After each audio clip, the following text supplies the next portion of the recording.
Hey guys, Lunik here. So, in this little tutorial video guide, I'm going to be just showing you how to invade your opponent's red buff with Kayle, starting at your blue. And the first thing you're going to want to notice is my opponent's really OP level 1 team comp. You see it got a targeted stun, a grab, AoE knockup, and an AoE stun.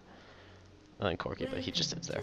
So, the first thing that I told my support to do seeing this is that we know, like, we know that they're going to invade our blue buff. So what we have to do instead is have our support ward it so we know what's happening around there, and he can get there before they even get there, even if they had boots and like, he gets there.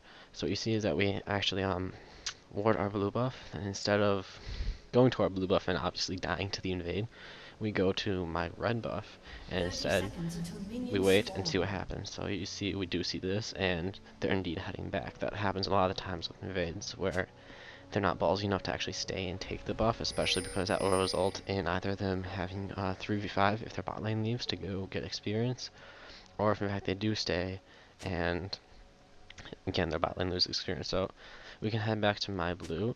If they actually did stay, we could have gone back depending on if it was a 3v5, or if not, the actual plan was to start at my red and then take race, of course, go to my red and then take his blue, because we don't want to start off with only one buff in the game, especially on a more snowballing jungler like Kayle.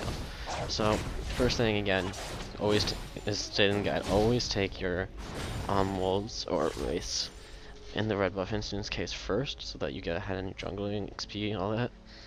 What you see here is that I know my mistake was I didn't actually tell my team to leash 300, but it was a good leash either way, so it didn't make a huge difference, and I just used a pot.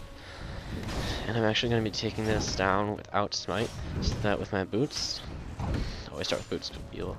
With my boots, I'm going to actually head up and go towards their red buff, because their jungler Alistar always ganks level 2. I play a lot of jungler Alistar myself, always ganks level 2. You're actually going to see at the bottom here that Alistar is going to come right about now. Alistar is going to come down, and yep, there he is. While I'm heading to his red buff, he is ganking bottom, which that new neutral forward, I think Miss Fortune is going to nicely point that out. But meanwhile, I'm taking his red buff, which is going to put him behind in EXP and his gold in the jungle. So if he can't get ganks off early on, which apart from that one he actually isn't throughout this game, and we're going to eventually win it because of that, he's going to be behind in his jungle. So anyways, you see I'm coming in right after to gank top. Only problem is that our Ribbon engaged in a really risky level 1 fight didn't do so hot, and if she hadn't done that, we would have actually got a second blood on this, but we didn't. But the point of the guide was, you see this took a heal level 2 because I was continuing to jungle, and went here and then ganked top, and that's really how I do it. So I'll see you guys later. It's Lunik, and that was how to go to red buff.